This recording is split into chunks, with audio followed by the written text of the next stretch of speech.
তই তেনে ভাত খাবি?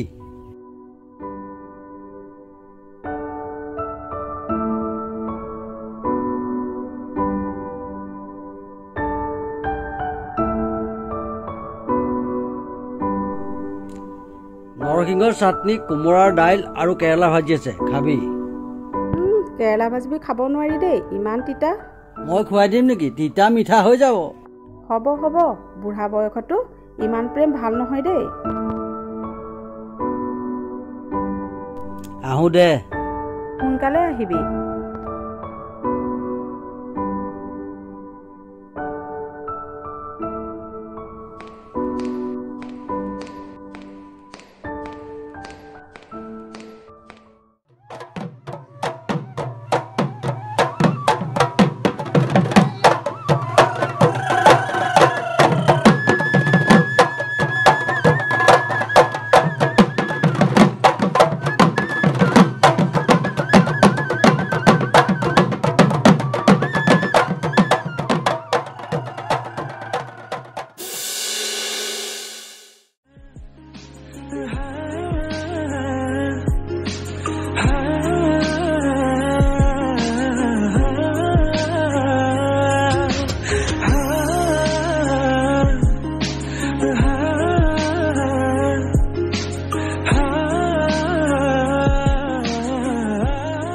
নাটক নাটক নাটক, আধা ঘণ্টা আগৰ পৰা যে এজনী ইয়াত ৰৈ আছে,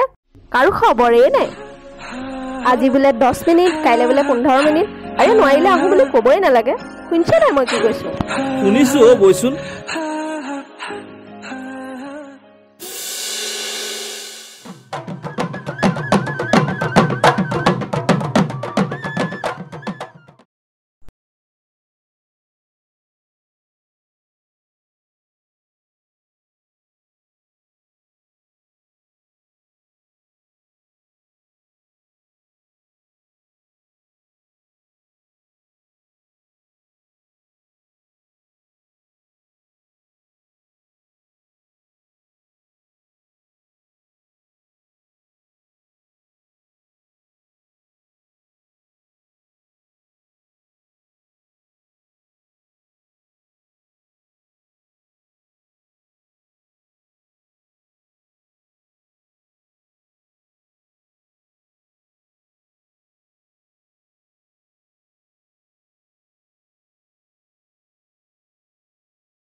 মা দেউতা নথকা ল'ৰা এজনহে আচলতে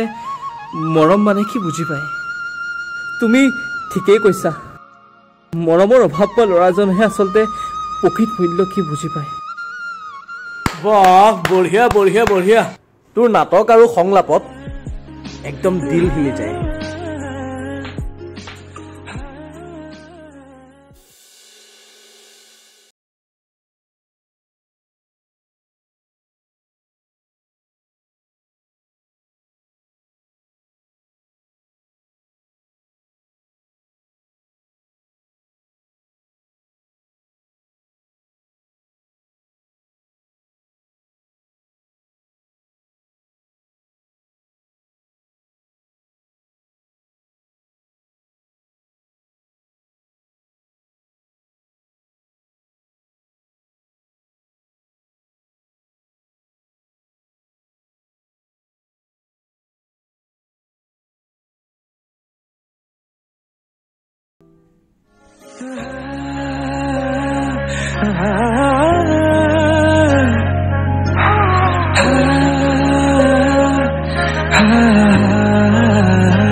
ৰে বুকুতে বিয়পা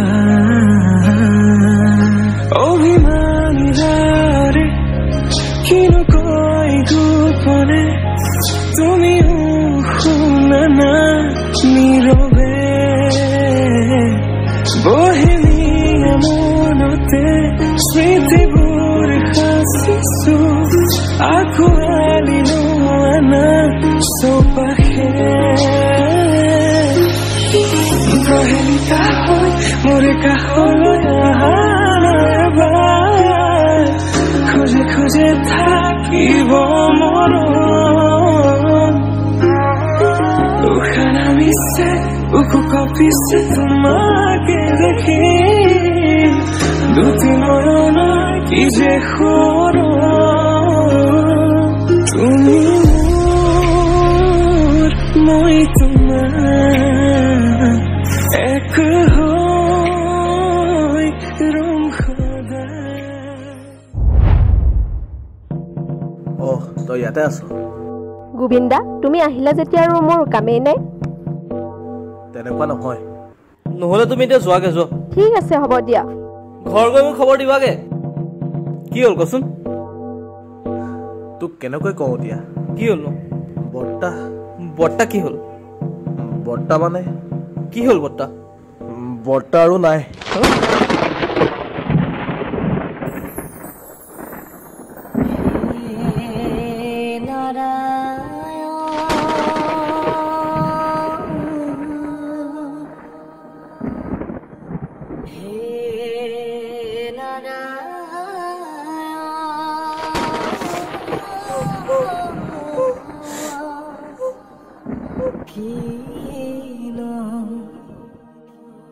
দেউতা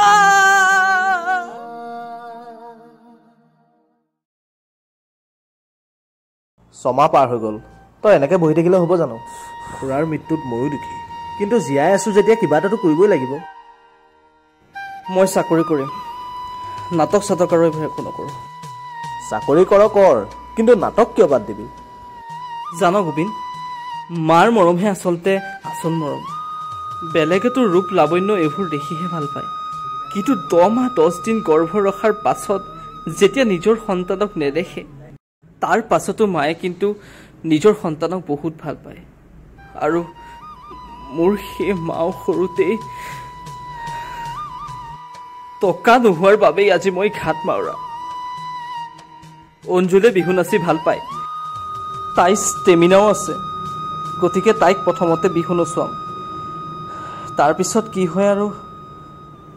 ঠিক আছে তই যি কৰ মই বেংগলৰলৈ যাওঁ মাহিলী যি পাওঁ তোলৈ মই টকা পঠিয়াম মাত্ৰ তই তোৰ সপোনবিলাক পূৰ কৰ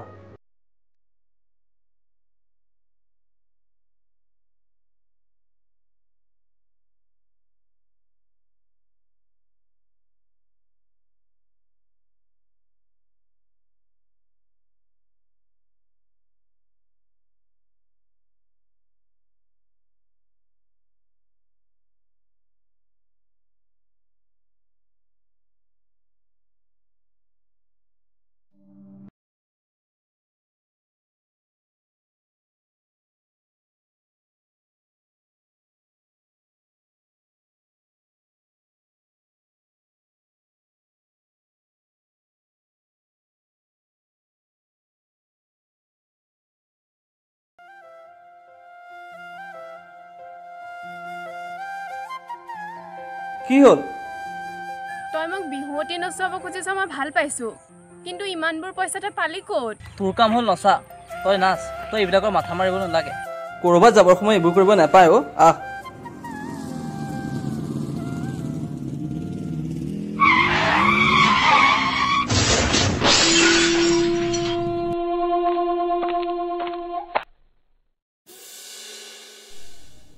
অঞ্জলিৰ এক্সিডেণ্টত ভৰিটো ভাগিল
তোমালোকে ইয়াত চকী এখন ৰাখিবা আৰু ইয়াত টেবুল এখন ৰাখিবা আৰু ইয়াত পোষ্টাৰ এখন ৰাখিবা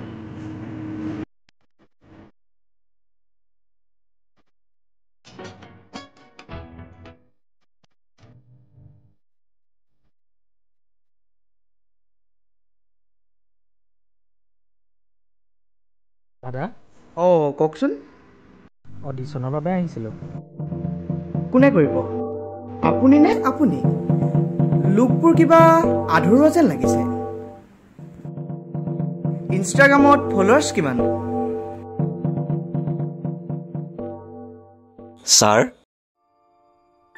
ছাৰ আপুনি ভাইটি এইবোৰ কি হৈছে দাদা মানে অডিশ্যন দিবলৈ আহিছে কিন্তু লুকটো ভাল লগা নাই ছাৰ আপুনি একদম বেয়া নাপাব আচলতে ই মোৰ নিজৰে ভাইটি ইউটিউবৰ জৰিয়তে শ্বৰ্ট ফিল্ম কৰি নিজৰ কেৰিয়াৰটো ষ্টাৰ্ট কৰিম ভাবিছে নতুন যে আপোনাক চিনি পোৱা নাই আৰু তই কাক চিলেক্ট কৰাৰ কথা কৈছ এই মানুহজনক চিনি পাইছনে আৰে আমাৰ সময়ত মঞ্চ কপোৱা একমাত্ৰ অভিনেতা দুলাল শইকীয়া ছাৰ আপুনি অডিশ্যন দিব নালাগে মই অলৰেডি আপোনাক শ্বৰ্ট মুভিখনৰ দেউতা চৰিত্ৰটোৰ কাৰণে চিলেক্ট কৰিছোঁ ছাৰ বলক আহক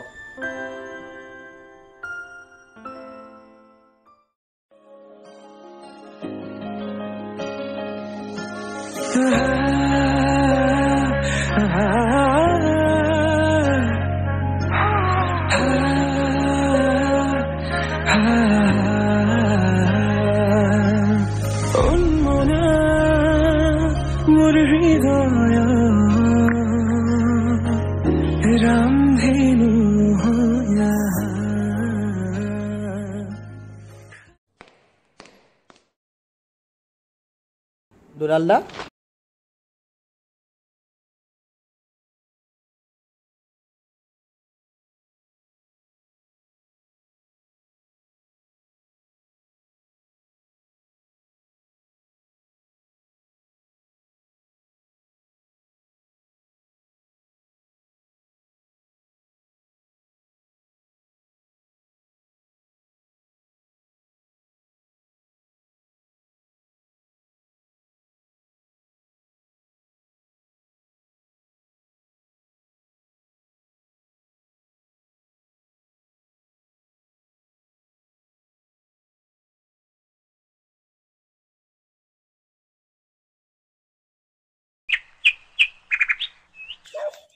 হেল্ল' ফ্ৰেণ্ডছ আপোনালোকে চাই আছে আপোনালোকৰ প্ৰিয় ইউটিউব চেনেল মুণ্ডি ব্লগছ আজি মই এনেকুৱা এগৰাকী ব্যক্তিৰ ঘৰলৈ আহিছোঁ যিগৰাকী ব্যক্তিয়ে ইতিমধ্যে অসমত খলকনিৰ সৃষ্টি কৰিবলৈ সক্ষম হৈছে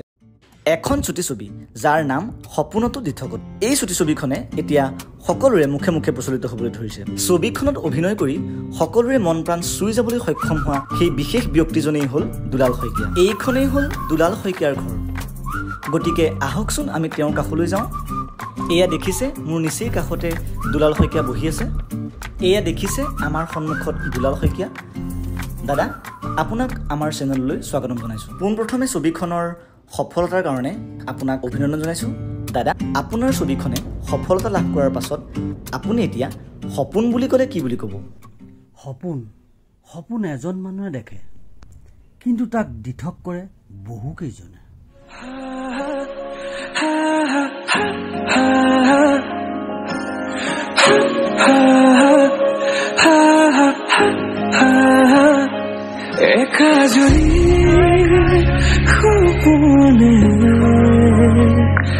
तुम्हारे नाम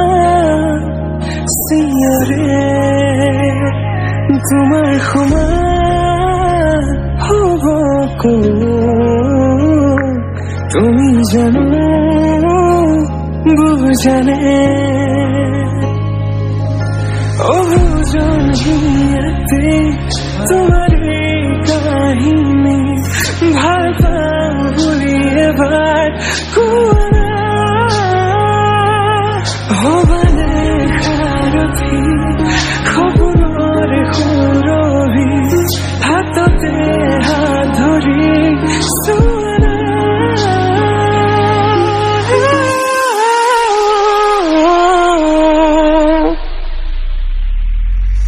সপোনতো পৃথকতো তুমি জানা হেজাৰৰে মাজতে মই তোমাকে বাচিম চাবা সপোনতো দি থাকতো তুমি জানা হাজাৰৰে মাজতে তোমাকে বাচিম চাবা তুমি মই